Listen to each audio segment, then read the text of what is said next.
నమస్కారం LTV news కి స్వాగతం. ముందుగా బులెటిన్ హెడ్లైన్స్. ఏపీలోని పింఛన్దారులకు సీఎం చంద్రబాబు లేఖ. పింఛన్ అందుకోవడానికి మీరు పడ్డ అగచాట్లు చూసి చలించిపోయానని ఆవేదన.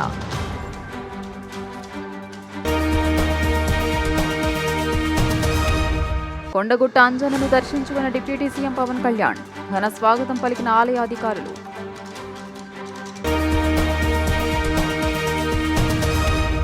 వైసీపీకి రాజీనామా చేసిన సినీ నటుడు అలీ రాజకీయాలు చేయడానికి రాలేదని ఆవేదన.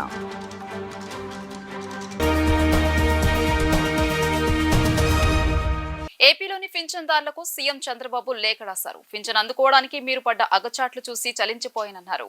ఏ ఆకాంక్షలతో మీరు ఓటేసి గెలిపించారో వాటిని నెరవేర్చడమే మా తక్షణ కర్తవ్యమని వెల్లడించారు. మాటిచ్చినట్లే పెంచిన పింఛన్ మీ ఇంటి వద్దనే అందిస్తామని చెప్పుకొచ్చారు. ఏ ఆకాంక్షలతో మీరు ఓటు వేసి మమ్మల్ని గెలిపించారో వాటిని నెరవేర్చడమే మా తక్షణ ప్రథమ కర్తవ్యం అంటూ ఆంధ్రప్రదేశ్ ముఖ్యమంత్రి చంద్రబాబు రాష్ట్రంలోని పింఛన్దారులకు బహిరంగ లేఖ రాశారు. ఎన్నికల సమయంలో పింఛన్ అందుకోవడానికి మీరు పడ్డ అగచాట్లను ప్రత్యక్షంగా చూశానని, అందుకే పింఛన్ను ఏప్రిల్ నెల నుంచే ఇస్తామని హామీ ఇచ్చినట్టు చెప్పారు. తాజాగా జూలై 1న రాష్ట్రంలోని 28 వర్గాలకు చెందిన 65,18,496 మంది పింఛన్ లబ్ధిదారులకు ఇంటి వద్దనే అందిస్తామని చంద్రబాబు తెలియజేశారు. మేనిఫెస్టోలో చెప్పినట్లు పింఛన్ను ఒకేసారి 1,000 రూపాయలు పెంచి 4,000 రూపాయలు ఇస్తున్నాం. దివ్యాంగులకు 3,000 రూపాయలు పెంచి ఇక నుంచి 6,000 రూపాయలు ఇస్తున్నందుకు సంతోషంగా ఉందని చెప్పారు. 3 నెలలకు పెంచిన 3,000 రూపాయలు, జూలై నెల పింఛన్ 4,000 రూపాయలు కలిపి మొత్తం 7,000 రూపాయలు మింటికి తెచ్చి ఇస్తామని అన్నారు. సంక్షేమ పాలకుడు, సామాజిక పింఛన్ విధానానికి ఆద్యుడు అయిన స్వర్గీయ ఎన్టీఆర్ పేరును తిరిగి ఈ పింఛన్ల కార్యక్రమానికి పెట్టినట్లు వివరించారు. ప్రజల ఆశలు, ఆకాంక్షలు నెరవేర్చడమే తమ ప్రభుత్వ ప్రథమ కర్తవ్యమని చంద్రబాబు తన లేఖలో పేర్కొన్నారు. కొత్త ప్రభుత్వం ముందు అనేక ఆర్థిక సమస్యలు ఉన్నప్పటికీ ప్రజా సంక్షేమం విషయంలో ఎట్టి పరిస్థితుల్లోనూ రాజీ పడపోమని చెప్పారు. పింఛన్ల పెంపుతో ప్రభుత్వంపై నెల నెల అదనంగా 819 కోట్ల రూపాయల భారం పడుతుందని చంద్రబాబు తన లేఖలో పేర్కొన్నారు. అయినప్పటికీ ప్రజా శ్రేయస్సు కోసం ఈ నిర్ణయాన్ని వెంటనే అమల్లోకి తెచ్చినట్లు వివరించారు. జనసేన అధినేత ఏపీ ఉప ముఖ్యమంత్రి పవన్ కళ్యాణ్ తెలంగాణలోని కొండగట్టు అంజన్నను దర్శించుకున్నారు. డిప్యూటీ సీఎం హోదాలో ఆలయానికి వచ్చిన పవన్ కు ఆలయ అధికారులు ఘన స్వాగతం పలికారు. ఈ సందర్భంగా ప్రత్యేక పూజలు నిర్వహించి మొక్కులు చెల్లించుకున్నారు. ఏపీ ఉప ముఖ్యమంత్రి, జనసేన అధినేత పవన్ కళ్యాణ్ తెలంగాణలోని జగిత్యాల జిల్లా కొండగట్టు ఆంజనేయ స్వామి ఆలయాన్ని దర్శించుకున్నారు. ఈ సందర్భంగా ఆలయ సిబ్బంది ఆయనకు ఘన స్వాగతం పలికారు. అనంతరం ఆలయంలో ప్రత్యేక పూజలు నిర్వహించారు. పవన్ను చూసేందుకు భారీ సంఖ్యలో స్థానికులు ఆలయానికి తరలివచ్చారు. పవన్ రాక నేపథ్యంలో జిల్లా ఎస్పీ అశోక్ కుమార్ బందోబస్తు ఏర్పాట్లను పర్యవేక్షించారు. అంతకుముందు కొండగట్టు ఆంజనేయ స్వామిని దర్శించుకునేందుకు హైదరాబాద్ మాదాపూర్లోని తన నివాసం నుంచి పవన్ రోడ్డు మార్గంలో పయనమయ్యారు. బయలుదేరే ముందు తన నివాసం వద్దకు వచ్చిన అభిమానులకు పవన్ అభివాదం చేశారు. ప్రస్తుతం వారాహి దీక్షలో ఉన్న పవన్ మొక్కు చెల్లించుకునేందుకు కొండగట్టుకు వెళ్లారు. గతంలో జనసేన అధ్యక్షుడి హోదాలో కొండగట్టు అంజనను దర్శించుకున్న పవన్ కళ్యాణ్ ఈసారి ఏపీ ఉప ముఖ్యమంత్రి హోదాలో రావడంతో కొండగట్టు వద్ద పోలీసులు భారీ భద్రతా ఏర్పాట్లు చేశారు. 2019 ఎన్నికల్లో వైసీపీలో చేరిన సినీ నటుడు అలీ ఆ పార్టీకి రాజీనామా చేశారు. తాను సేవ చేయడానికే రాజకీయాల్లోకి వచ్చినట్లు పేర్కొన్న ఆయన రాజకీయాలు చేయడానికి రాలేదని ఆవేదన వ్యక్తం చేశారు.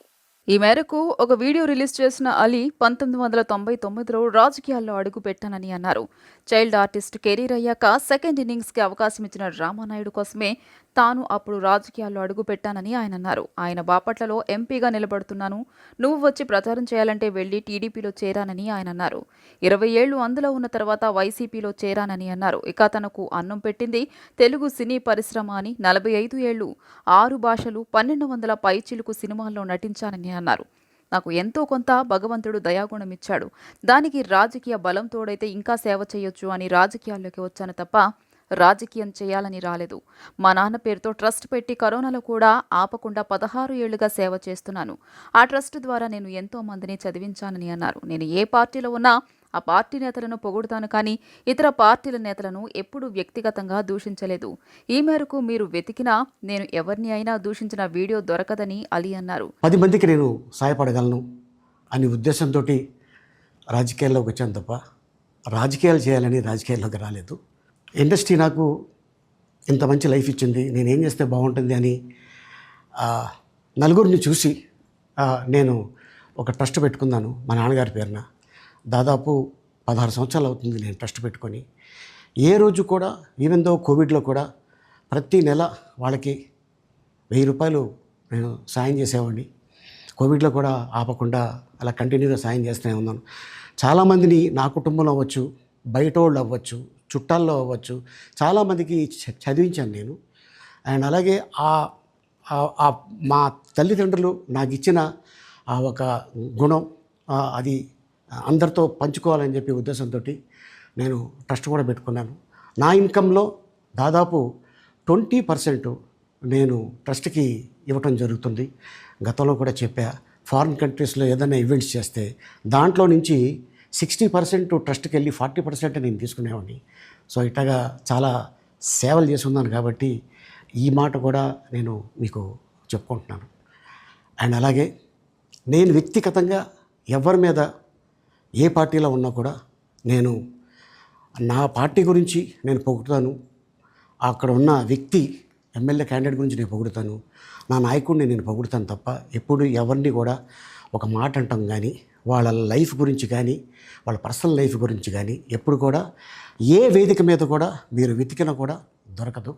అండ్ అలాగే సో నేను ఈ రోజున మీ ముందుకి రావడానికి కారణం ఏంటంటే నేను ఏ పార్టీ మనిషిని కాదు, ఏ పార్టీ సపోర్టర్ని కాదు.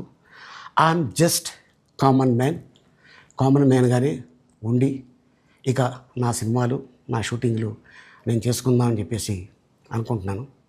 That's it. ఈ మాట చెప్పడానికే నేను మీ ముందుకు వచ్చాను. సో నేను ప్రతి 5 సంవత్సరాలకు ఒకసారి ఎలక్షన్లో మీరు వెళ్ళి ఎలా ఓటేస్తారో నేను కూడా ఒక కామన్ మ్యాన్గా వెళ్ళి ఓటేసి వస్తాను. సో రాజకీయాలకి స్వస్తి, గుడ్ బై. ఆ పనులకు అండగా మంత్రి లోకేష్ ప్రజా దర్బార్కు వినతులు వెల్లువెత్తుతున్నాయి. సమస్యలు విన్నవించేందుకు రాష్ట్ర నలుమూలల నుంచి జనం భారీగా తరలి వస్తున్నారు.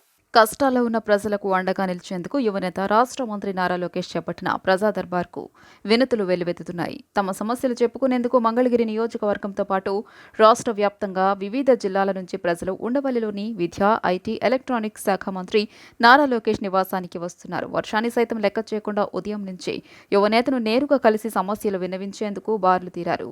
ప్రతి ఒక్కరి సమస్యను విన్న యువనేత ఆయా సమస్యల పరిష్కారానికి తగిన చర్యలు తీసుకుంటామని వారికి భరోసా ఇచ్చారు. సమస్యలను సంబంధిత శాఖలకు పంపి సత్వర పరిష్కారానికి సిబ్బందికి ఆదేశాలు జారీ చేశారు. ఆయా సమస్యలను వారికి పరిష్కరిస్తానని నారా లోకేష్ వారికి భరోసా ఇచ్చారు. రాజధాని అభివృద్ధికి ఉండవల్లి రైతులు వ్యతిరేకం కాదని, కొంతమంది వ్యక్తుల వల్ల సమస్యలు తలెత్తుతున్నాయని ఆగ్రహాన్ని వ్యక్తం చేశారు. అధికారులు సరైన సమాచారాన్ని ఇవ్వకుండా సమావేశ ఏర్పాటుపై రైతులు తీవ్రంగా ఖండించారు. ఉండవల్లి గ్రామ సచివాలయంలో సీడ్ యాక్సెస్ రోడ్ విస్తరణలో భాగంగా ఉండవల్లి రైతులతో special deputy collector N Visweswaranaidu, social development manager B Srinivasulu, deputy tahsildar CH Madan Kishore తదితరులు పాల్గొన్నారు. ఈ సమావేశానికి 200 మంది ఉండవల్లి రైతులు హాజరయ్యారు. ముందుగా రైతులు మాట్లాడుతూ 3-4 ఎకరాలు ఉన్న రైతులకు 10-20 సెంట్లు ఉన్న రైతులకు ఏ విధంగా నష్టపరిహారం ఎలా చెల్లిస్తారో వివరణ ఇవ్వాలని కోరారు. 10-20 సెంట్ల భూమి కోల్పోయిన రైతులకు భూమిని ఇచ్చే విధంగా ఏర్పాటు చేయాలని డిమాండ్ చేశారు. రాజధాని అభివృద్ధికి మేము వ్యతిరేకం కాదని, గత ప్రభుత్వ హయాంలో అనేక ఇబ్బందులను ఎదుర్కొన్నామని అన్నారు. సరైన సమాచారం, వసతులు కల్పించకుండా సమావేశాన్ని ఏర్పాటు చేయడంపై రైతులు తీవ్ర ఆగ్రహాన్ని వ్యక్తం చేశారు. సీడ్ యాక్సెస్ రోడ్ సంబంధించి రైతులకు తెలిసేలా మైకు ప్రచారాన్ని నిర్వహించాలని కోరుతూ సమావేశాన్ని బహిష్కరించారు. అనంతరం డిప్యూటీ కలెక్టర్ ఎన్ విశ్వేశ్వరనాయుడు మాట్లాడుతూ రైతులు తెలిపిన అభ్యంతరాలను కమిషనర్ తెలియజేస్తామని హామీ ఇచ్చారు. ఉండవల్లి నుండి పెనమాక వరకు విస్తరించే రోడ్డు 268 సర్వే నెంబర్లు గల రైతులు మాత్రమే ఆదివారం మధ్యాహ్నం జరుగు సమావేశంలో పాల్గొనాలని ఆయన కోరారు.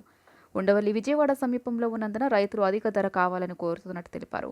సీడ్ యాక్సెస్ రోడ్ విస్తరణలో ఎవరి భూమి ఎంత పోతుందో సర్వే అనంతరం రైతులతో చర్చిస్తామని స్పష్టం చేశారు. ఈరోజు సీడ్ యాక్సెస్ రోడ్డు సర్వే చేయడానికి రైతులతో అందరితో మాట్లాడడం జరిగింది. కానీ చాలా మంది రైతులు మాకు మెసేజ్ ఏమీ లేదు అన్నారు. అందుకు రేపు ఆదివారం 3 గంటలకు ఎంపీ యూపీ స్కూల్లో డిసైడ్ చేస్తాము. దీంట్లో సర్వే నెంబరు ఏ సర్వే నెంబర్లో సీడ్ యాక్సెస్ పోతుందో ఆ రైతులు మాత్రమే రేపు మీటింగ్కి అటెండ్ కావాలనేసి వాళ్ళందరికీ చెప్పడం జరిగింది. దీంట్లో సుమారు 268 సర్వే నెంబర్లు కవర్ అవుతున్నాయి. వాళ్ళకి సంబంధించిన ఆ సర్వే నెంబర్కి సంబంధించిన రైతులు మాత్రం రేపు మీటింగ్కి వస్తే వాళ్ళ కోరికలు ఏమున్నాయి అవన్నీ వాళ్ళ డిమాండ్స్ ఏమి మేము నోట్ చేసుకుంటాము. సర్వే చేసి వాళ్ళ ల్యాండ్లో చూపెట్టి సర్వే రాళ్ళు పాతి అంతా చేసిన తర్వాత మళ్ళీ కమిషనర్ సార్తో లాస్ట్లో అయిపోయిన తర్వాత కమిషనర్ సార్తో మాట్లాడిస్తాం. అసలు ఇంతవరకు ఎవరికి ఎంత భూమి పోతుంది అనేది ఇంతవరకు తెలియలేదు. ఇప్పుడు ఫస్ట్ సర్వే చేస్తే కానీ ఎంత భూమి పోతుంది లేదని తెలుస్తుంది. మొత్తం ఎంతమంది రైతులు? 2 మాకు కాంపెన్సేషన్ ఎక్కువ కావాలా, తర్వాత ఈ మిగిలిన ల్యాండ్ ఏం చేస్తారో అనేసి, పక్కనున్న ల్యాండ్ మాకు రిటైన్ చేస్తారా, అది అక్వైర్ చేస్తారా ఏంటి అనేది, అది మళ్ళీ ఇంతవరకు ఏం డెసిషన్ లేదు. ఫస్ట్ ఈ road access, street access road land తీసుకున్న తర్వాత మిగతాది. తిరుమాక నుంచి ఉండవల్లి సెంటర్, ఉండవల్లి వరకు సర్వే నెంబర్లో ఉండవల్లి సర్వే నెంబర్ 5 ఎంత నిర్ణయం ఎకరానికి అది ఉంది. వీళ్ళకి ఇంకేమన్నా కావాలంటే వీళ్ళు రేపు చెప్తే అది కమిషనర్ సార్ దృష్టిలో పెడతాం. మళ్ళీ సర్వే అయిపోయిన తర్వాత కమిషనర్ సార్ వీళ్ళ రైతులతో అందరితో మళ్ళీ ఇంకోసారి మాట్లాడతారు. మాట్లాడి మళ్ళీ అది మినిస్టర్ గారికి, ఎంఏ అండ్ యూటీ మినిస్టర్ గారి దగ్గరికి తీసుకెళ్తారు. అక్కడ నుంచి సీఎం దగ్గర కూడా వెళ్తుంది ఉండేది. వీళ్ళేమో మాది చాలా విజయవాడకి దగ్గర కాబట్టి మాకు ఎక్కువ ఇవ్వాలంట అనేసి అంటున్నారు. ఆయన చెప్పిన వాళ్ళు ఉన్నారు. ఇవాళ పొలం ఊరినే తీసుకెళ్తాను ఆ రూట్లో మేము ఈయనన్నాం. ఇవాళ ఇస్తానికి సిద్ధంగా ఉన్నాం. కానీ అడిగిన రైతులు అంతా సన్నకారు, చిన్నకారు, సెంటు, అర సెంటు, 20 సెంటు ఉన్న భూమి గల్లోళ్ళే. 20 సెంటు ఉన్న వాళ్ళకి సరైన న్యాయం చేస్తే మేము యాక్సెస్ రోడ్డుకి ఇస్తానికి సిద్ధంగా ఉన్నాం. ఎవరైనా ఒకళ్ళారు ఆగితే ఆగదు. ఇది ఎవరు ఆగినా ఆయన మనస్ఫూర్తిగా చేస్తే సక్రంగా ఇది మేము నెరవేర్తానికి సిద్ధంగా ఉన్నాం. 2019, 2024 లోపు అనుభవించిన పరిస్థితులు వాళ్ళకి ఎదురైనాయండి. ఎందుకంటే ఒకప్పుడు 3,04,00,000 కోట్లు ఉండే పొలాలు అంతకుముందు 2 కోట్లు, 2,5 కోట్ల వరకే వచ్చిందండి. ఆ ఇబ్బంది వాళ్ళు పడ్డారు ప్రతి ఒక్క రైతు. ఇప్పుడు మళ్ళీ చంద్రబాబు నాయుడు వచ్చేసరికి మా ఉండవల్లి రైతులు మినిమం 6 కోట్లకు తక్కువ కామట్లేదండి. అంటే వాళ్ళ పిల్లల భవిష్యత్తు బాగుంటుందనే ఉద్దేశంతో మళ్ళా సీడ్ యాక్సిస్ రోడ్డు ఇవ్వడానికి ఎక్కువ % సిద్ధపడ్డారండి. మేము చెప్పేది ఏంటంటే ఎవరైతే రైతులు అంటే గవర్నమెంట్ ఏమంటుందంటే ఓన్లీ సీడ్ యాక్సిస్ రోడ్డుకి ఎంతవరకే పోతుందో అంతవరకు అని కాకుండా ఏ సర్వే అయితే పెట్టారో ఆ సర్వే మొత్తం సర్వే చేయించి ఎంతెంత పోతుందో సర్వే చేయించి ప్రతి ఒక్కరికి, అంటే ఏం లేదు సార్, కొంతమంది రైతులు, చిన్న రైతులు అడిగేది ఏంటంటే మా 20 సెంట్లు సీడ్ యాక్సిస్ రోడ్డు తీసుకుంటే మా పరిస్థితి ఏంటి? సపోజ్ ఇంకొకరు ఎకరం ఉంది, ఎకరంలో ఒక 20 పోతుంది, వాళ్ళకి 80 సెంట్ ఉంటుంది, వాళ్ళకి అప్పుడు కోట్లలో ఉండిద్ది. కానీ మా పరిస్థితి ఏంటి? అలా కాకుండా అందరికీ ఒకే విధంగా లబ్ధి పొందేలాగా చేయమని చెప్పి మా పిల్లల భవిష్యత్తు బాగుంటుందని చెప్పి సిద్ధంగా ఉన్నారండి. అయితే మన ఏపీ సిఆర్డీఏ వాళ్ళు అందరు రైతులకి ఇంటిమేషన్ అందలేదంటండి ఈరోజు. అందుకని ప్రతి ఒక్కళ్ళు మెయిన్ అంటే క్వశ్చన్ చేశారు, మాకు తెలియదని. ఆ ఉద్దేశంతో మన ఎస్డిసి గారు రేపు ఉండవల్లి గవర్నమెంట్ స్కూల్లో రేపు 3 గంటల మీటింగ్ అని చెప్పారంటే ముఖ్య ఉద్దేశం ఏంటంటే ఆ సర్వే నెంబర్లో ఎవరెవరు ఉన్నారు ఏంటి అందరిని పిలిపించి గ్రామ పెద్దలు కూడా వస్తారండి. నేను ఇంకో చెప్తున్నానండి ఆఫీసర్లకి, ఓన్లీ భూమి ఉన్నవాళ్ళు అని చెప్తున్నారు. కాదండి, భూమి కాదు, గ్రామంలో డెవలప్ కోసం ఎవరైతే పెద్దలు ఉన్నారో ప్రతి ఒక్కళ్ళు పిలవాలని నేను కోరుకుంటున్నానండి. మీ తరఫున వాళ్ళకు కూడా చెప్పమని చెప్పి మేము మీకు చెప్తున్నా. ఈ అవకాశం ఇచ్చిన మీకు ప్రత్యేక ధన్యవాదాలండి. సార్ 4 సంవత్సరానికి 50,000 కౌలు ఇచ్చాడు. 1450 గజాలు అభివృద్ధి చేసి ప్లాట్ ఇస్తానన్నాడు. తర్వాత జగన్మోహన్ రెడ్డి గెలిచిన 2 సంవత్సరాల కౌలు ఇవ్వాల. ఇదే రైతు సంఘాలు, ఇదే నాయకులు ఎవరు మాట్లాడాల. 2 సంవత్సరాల కౌలు ఇవ్వబోయినా అడిగిన నాయకుడు లేడు. లోపల ఎత్తాడు భయం. 2 కోట్లు, 2.5 కోట్లు, 3 కోట్లు కమ్ముకున్నాం జగన్ ఉన్నప్పుడు. పొలం 6.5 కోట్లు కమ్ముకున్నాం పొలం. అయినా కూడా కరకట్ట పక్క రోడ్డు వేస్తా, ఇరిగేషన్ స్థలంలో రోడ్డు వేస్తా జగన్మోహన్ రెడ్డి రైతులు 5 కోట్లు అడిగితే 2 లక్షలు ఇస్తాను సెంటుకి అన్నాడు. మాట అన్నాడు లోపల వేస్తానన్నాడు.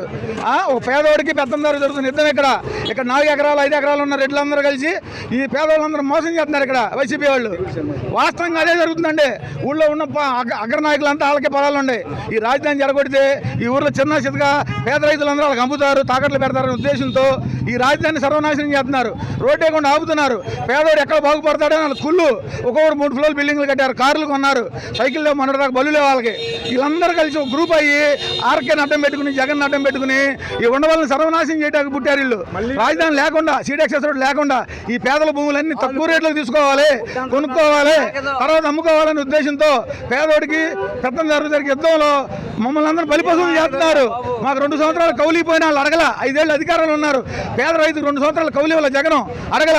బొత్స సత్యనారాయణ శ్మశానం అన్నాడు, అసలు రాజధాని లేదన్నాడు. ఇదే జగన్మోహన్ రెడ్డి వీళ్ళందరూ వాళ్ళు ఎందుకు వచ్చారు? మరి 5 ఏళ్ళు రాజధాని ఎందుకు ప్రకటించాలా? రైతులు కౌలు ఎందుకు ఇవ్వాలా? ఎన్ని అడిగితే వాళ్ళకి నిట్టూర్పుగా ఉంది. వాళ్ళందరూ కోటరేలాగా ఏర్పడి రైతులు మోసం చేస్తున్నారు.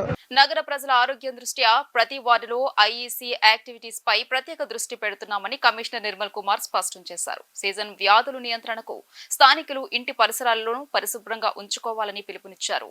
మంగళగిరి ఎన్సీసీ రోడ్ 14వ సచివాలయం పరిధిలో ఈ రోజు ఉదయం శానిటేషన్ స్పెషల్ డ్రైవ్ పర్యవేక్షణలో భాగంగా మంగళగిరి కమిషనర్ నిర్మల్ కుమార్ పర్యటించారు. ఈ సందర్భంగా వారు మాట్లాడుతూ పారిశుద్ధ్య కార్మికుల పనితీరు, అటెండెన్స్, చెత్త సేకరణ, నీటి సరఫరాపై సమస్యలను అడిగి తెలుసుకున్నారు.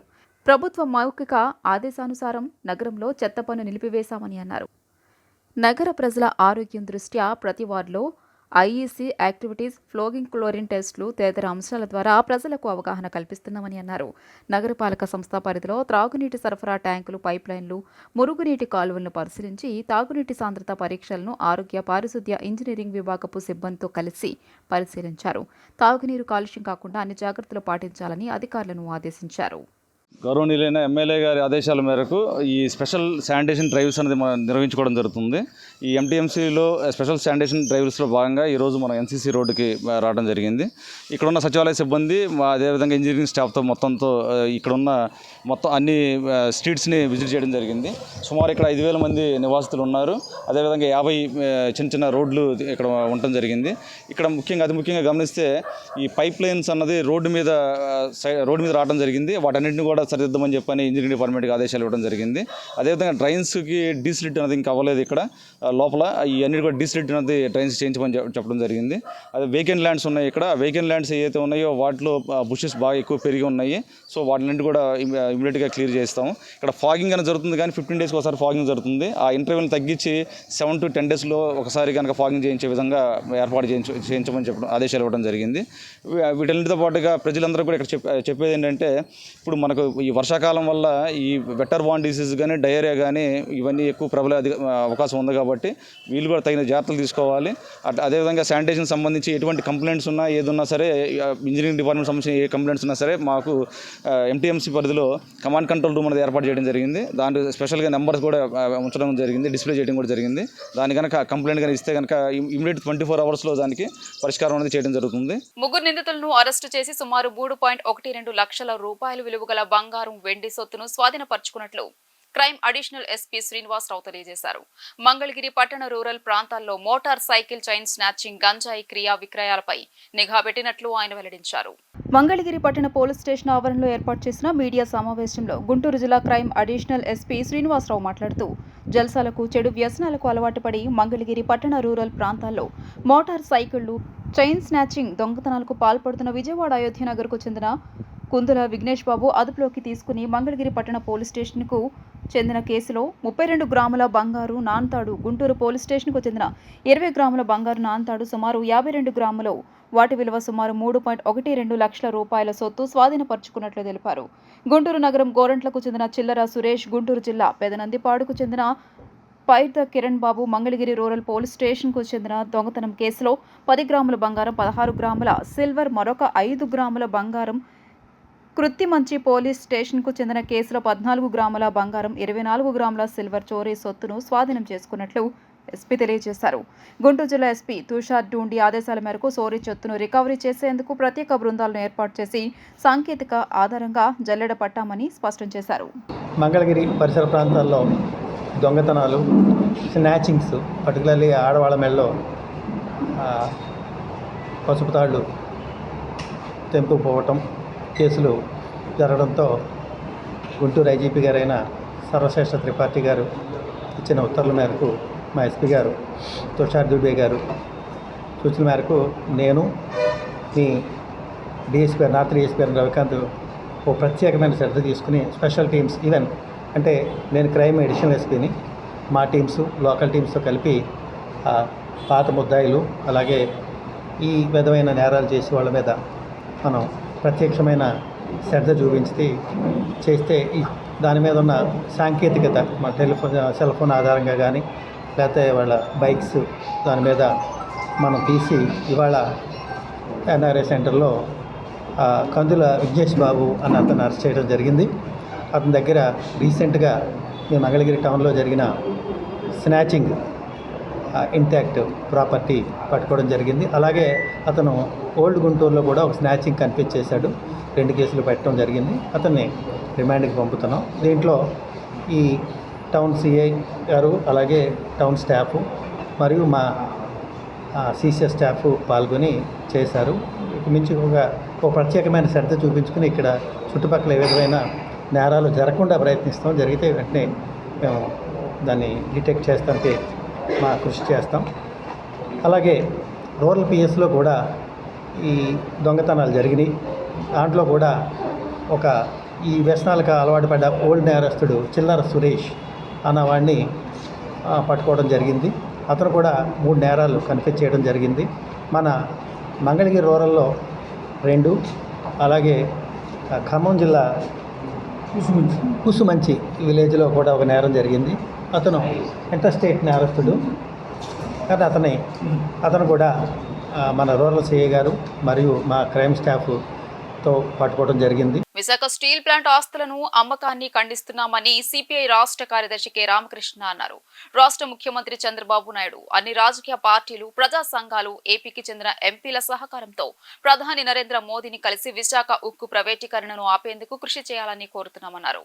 పలు ప్రాంతాల్లో విశాఖ ఉక్కు ఫ్యాక్టరీకి ఉన్న ఆస్తులను విడతల వారీగా తెగనమ్మేందుకు కేంద్ర ప్రభుత్వం పూనుకోవడాన్ని సిపిఐ రాష్ట్ర కార్యదర్శి కె రామకృష్ణ తీవ్రంగా ఖండించారు. ఈ మేరకు రామకృష్ణ ఒక ప్రకటన విడుదల చేశారు. విశాఖ స్టీల్ ప్లాంట్ క్వార్టర్స్ను అమ్మేందుకు కేంద్ర ప్రభుత్వం సిద్ధమవుతోందని ఆరోపించారు. విశాఖపట్నంతో పాటు హైదరాబాద్, చెన్నై, రాయబారిలో ఉన్న విశాఖ ఉక్కు ఫ్యాక్టరీ ఆస్తులను కూడా విడతల వారీగా అమ్మేందుకు పూనుకుంటోందన్నారు. సార్వత్రిక ఎన్నికల ప్రక్రియ ముగిసి నూతన ప్రభుత్వం ఏర్పాటైన తర్వాత కూడా విశాఖ ఉక్కు ఫ్యాక్టరీపై ఉక్కుపాదం మోపడం దుర్మార్గమన్నారు. విశాఖలో ఉన్న స్టీల్ ప్లాంట్ తీసేసి అక్కడ సెక్రటేరియట్ భవనాలు నిర్మిస్తే బాగుంటుందని గత ముఖ్యమంత్రి జగన్మోహన్ రెడ్డి వ్యాఖ్యానించారు. ప్రస్తుత ముఖ్యమంత్రి చంద్రబాబు నాయుడు నాడు ప్రతిపక్షంలో ఉన్నప్పుడు విశాఖ ఉక్కు ఫ్యాక్టరీ ప్రైవేటీకరణ నుండి కాపాడుతామని హామీ ఇచ్చి అధికారంలోకి వచ్చారు. 32 మంది ప్రాణత్యాగాలతో ఆంధ్రుల హక్కుగా బాసిల్లుతున్న విశాఖ ఉక్కు ఫ్యాక్టరీ అమ్మకాన్ని వ్యతిరేకిస్తూ ప్రధాని నరేంద్ర మోదీతో ముఖ్యమంత్రి చంద్రబాబు నాయుడు కలిసి మాట్లాడాల్సిన అవసరం ఎంతో ఉందన్నారు. విశాఖ స్టీల్ ప్లాంట్ క్వార్టర్స్ ఏవైతే ఉన్నాయో వాటిని ఇవాళ అమ్మడానికి ప్రభుత్వం పూనుకుంటా ఉంది. అదేవిధంగా హైదరాబాద్లో, చెన్నైలో, రాయబరేలీలో ఏవైతే స్టీల్ ప్లాంట్ ప్రాపర్టీస్ ఉన్నాయో అన్నీ ఒకదాని తర్వాత ఒకటి తెగనమ్మడానికి పూనుకుంటా ఉంది. అన్నిటికంటే ముఖ్యంగా ఇవాళ ప్రభుత్వం మారిన తర్వాత కూడా, ఎన్నికల తర్వాత కూడా ఏమైనా మార్పు వస్తుందంటే మార్పు ఏమాత్రం కూడా కనపడడం. గతంలో ఉన్న ముఖ్యమంత్రి ఏమో ఒకేసారి విశాఖ స్టీల్ ప్లాంట్ తీసేసి అక్కడ సెక్రటరీ కడితే బాగుంటుంది, రాజధాని నిర్మాణం చేసి బాగుంటుంది అన్నట్లు వార్తలు వస్తాయి. మరి చంద్రబాబు నాయుడు గారు గతంలో ప్రతిపక్షంలో ఉన్నప్పుడు విశాఖ స్టీల్ ప్లాంట్ కాపాడుతామని ఇవాళ అధికారంలోకి వచ్చారు. చంద్రబాబు నాయుడు గారు వాళ్ళు చొరవ తీసుకొని నేరుగా ప్రధానమంత్రి నరేంద్ర మోడీ గారిని కలవాలి. ఎందుకంటే ఈ స్టీల్ ప్లాంట్ ఇష్యూ మన రాష్ట్రానికి సంబంధించిన ఇష్యూ, మన రాష్ట్ర ప్రజల యొక్క ఒక్క మాటలో చెప్పాలంటే సెంటిమెంట్ కూడా ఇందులో ఉంది. అమరావతి రాజధాని ఏ రకమైన సెంటిమెంట్ ఉందో విశాఖ స్టీల్ ప్లాంట్ కూడా అలాంటి సెంటిమెంట్ లేదు. కాబట్టి ఏమంటే దీనికోసం అక్కడ కూడా చేయాలి. మన బీజేపీ రాష్ట్ర అధ్యక్షుడు పురంధరేశ్వరి గారు స్టీల్ మినిస్టర్ కలిసి రమ్మన్నారు. స్టీల్ మినిస్టర్ గారు కలవాల్సింది, ప్రైమ్ మినిస్టర్ కలవాలని కోరుతారు. ఎందుకంటే ఇవాళ నిర్ణయం చేసేది ప్రైమ్ మినిస్టర్ అయితే స్టీల్ మినిస్టర్ ఏం చేస్తారు? కుమారస్వామి గారు ఏం చేయలేదు. కాబట్టి ఏమంటే ఇవాళ క్లియర్ కట్గా దీన్ని కాపాడుకోవాలంటే దాని సేల్ అధ్వర్యంలో కలిపినా మంచిది, లేదంటే దానికి ఏవైతే మైనింగ్ ఉందో మైనింగ్ కట్టబెట్టి ఆ రకంగా దానికి చేస్తే ఖచ్చితంగా లాభాల బాటలో ప్రయాణిస్తుంది. 2023-24లో వేల కోట్ల రూపాయలు నష్టం వచ్చిందని చెప్తా ఉన్నారు. మీరు ఒక పక్క ఉత్పత్తి తగ్గించేస్తూ ఉన్నారు, కొన్ని అందులోనే జిందాలకి అప్పచెప్పడానికి ప్రయత్నం చేస్తూ ఉన్నారు ఫౌండేషన్. కాబట్టి ఏమంటే ఒక పక్క జిందాలకి ఇస్తాము, ఫ్లాట్స్ అమ్మేస్తాము, దాని ఆస్తులు అమ్మేస్తాము, తర్వాత దానికి ఏమాత్రం కూడా మేము మైన్స్ ఇవ్వము, లేదా సేల్ లేదు అన్నీ ముచ్చుకోలేమని అంటే ఇది సరైన కాదు. కాబట్టి ఏమంటే దీన్ని ఒక సీరియస్ అంశంగా తీసుకొని మన రాష్ట్ర ముఖ్యమంత్రి చంద్రబాబు నాయుడు గారు అన్ని పార్టీల సహకారంతో, ఎంపీల సహకారంతో ప్రభుత్వం పైన ప్రత్యేకించి ప్రైమ్ మినిస్టర్ని కలిసి ఈ ప్రైవేటీకరణ ఆపాలని కోరుతారు. అబద్దాలు అసత్యాలతో పోలవరం ప్రాజెక్టుపై సీఎం చంద్రబాబు శ్వేతపత్రం విడుదల చేశారని మాజీ మంత్రి అంబటి రాంబాబు ఆరోపించారు. కేంద్ర ప్రభుత్వం చేయాల్సిన ప్రాజెక్టుని మీరెందుకు తీసుకున్నారని అంబటి ప్రశ్నించారు. ప్రస్తుతం పోలవరం ప్రాజెక్టుకు సంబంధించి తమపై మీరు చేస్తున్న విమర్శలు చూస్తుంటే ఆ ప్రాజెక్టును మీరు పూర్తి చేసేటట్లు లేరనే విషయం అర్థమవుతోందని అన్నారు.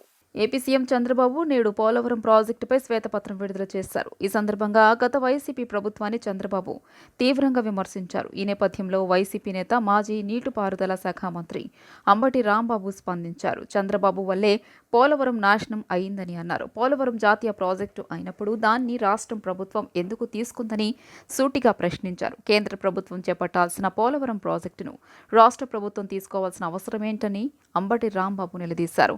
వేల కోట్ల విలువైన ప్రాజెక్టు కాబట్టే నాడు చంద్రబాబు ప్రభుత్వం పోలవరం నిర్మాణాన్ని తలకెత్తుకుందని విమర్శించారు. కమిషన్లు కొట్టేయడానికే పోలవరం ప్రాజెక్టును తీసుకున్నారని ఆరోపించారు. డబ్బులు కొట్టేయడానికే పోలవరం ప్రాజెక్టును చంద్రబాబు తీసుకున్నారని ప్రధాని మోదీనే అన్నారని అంబటి రాంబాబు వెల్లడించారు. పోలవరం ప్రాజెక్టు చంద్రబాబుకు ఏటీఎంలా మారిపోయిందని మోదీ అన్నారంటే దాని అర్థం ఏంటి అని ప్రశ్నించారు. పోలవరం ప్రాజెక్టు చంద్రబాబు ఎందుకు తీసుకున్నారన్నది ఏ కాంట్రాక్టర్కైనా అర్థమవుతోందని వ్యాఖ్యానించారు. కేంద్ర ప్రభుత్వమే చేసి ఇవ్వాలి, ఇది కదా చట్టం, అవునా కదా? ఎందుకు మనం కట్టాల్సి వచ్చిందబ్బా? చంద్రబాబు నాయుడు గారు 2014లో మీరు ముఖ్యమంత్రిగా ప్రమాణ స్వీకారం చేశారు. 7 గ్రామాలు కలపకపోతే నేను ప్రమాణ స్వీకారం చేయను అన్నారు, కలిపారు. 14 నుంచి 17 వరకు అసలు ఎందుకు ఈ నిర్మాణంలో ముందుకెళ్ళలేదు? 16 తర్వాత ఎందుకు ముందుకెళ్లారు? కేంద్ర ప్రభుత్వం దగ్గర నుంచి ఈ ప్రాజెక్టు మీరు ఎందుకు తీసుకున్నారు అని నేను చాలాసార్లు అడిగాను. కేంద్ర ప్రభుత్వం చేయవలసినటువంటి పోలవరం అనే జాతీయ ప్రాజెక్టుని రాష్ట్ర ప్రభుత్వం ఎందుకు నిర్మించాలని తలపెట్టింది? ప్లీజ్ సమాధానం చెప్పండి చంద్రబాబు నాయుడు గారు. రాష్ట్ర ప్రజలకు సమాధానం చెప్పండి. మీరు అధికారంలో ఉన్నప్పుడు చేసినటువంటి గొప్ప పని చరితాత్మకమైన తప్పిదం. నెంబర్ 1, చరితాత్మకమైన తప్పిదం. ఎందుకు చేశారండి మీరు? ఇక్కడ ఒక ప్రశ్న అడుగుతా.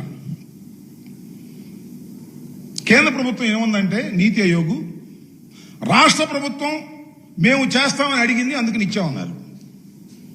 చంద్రబాబు నాయుడు గారు ఏం చెప్పారు తెలుసా అసెంబ్లీలో? అప్పుడు కేంద్ర ప్రభుత్వం మన తీసుకోమంది, అందువల్ల మేము తీసుకున్నాం అన్నాడు. ఇంతవరకు క్లారిటీ లేదు.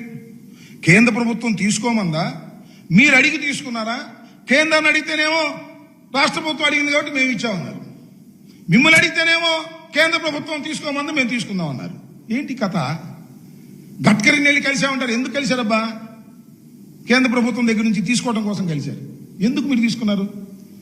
కేంద్ర ప్రభుత్వం చేయవలసినటువంటి ప్రాజెక్టును మీరు తీసుకోవడానికి గల కారణం ఏమిటి? మీరు చెప్పరు, నేను చెప్తా. కొట్టేద్దామని. 1000 కోట్ల రూపాయల ప్రాజెక్టు కదా ఇది. బిల్లులు మనం ముందు బిల్లులు మనం పే చేస్తాం రాష్ట్ర ప్రభుత్వం, తర్వాత కేంద్ర ప్రభుత్వం బిల్లులు ఇస్తుంది. సరే తీసుకుంటే తీసుకున్నావు, ఏ రేట్ల మీద తీసుకున్నావయ్యా? నాకు అర్థం కాలేదు. నారా చంద్రబాబు నాయుడు గారు 13, 14 రేట్ల పేరునే చేసేస్తామని 16 తీసుకున్నారు. 16ని కేంద్ర ప్రభుత్వం రాష్ట్ర ప్రభుత్వం చేయవలసిందిగా ఇచ్చింది. ఏ రేట్ల ప్రకారం? 16వ సంవత్సరంలో రేట్ల ప్రకారం కాదు. వార్తలు ముగించే ముందు హెడ్లైన్స్ మరోసారి. ఏపీలోని పింఛన్దారులకు సీఎం చంద్రబాబు లేఖ.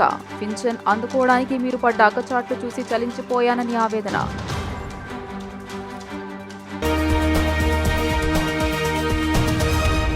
కొండగుట్ట అంజనను దర్శించుకున్న డిప్యూటీ సీఎం పవన్ కళ్యాణ్.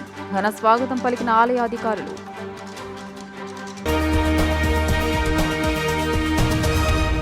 వైసీపీకి రాజీనామా చేసిన సినీ నటుడు అలీ రాజకీయాలు చేయడానికి రాలేదని ఆవేదన.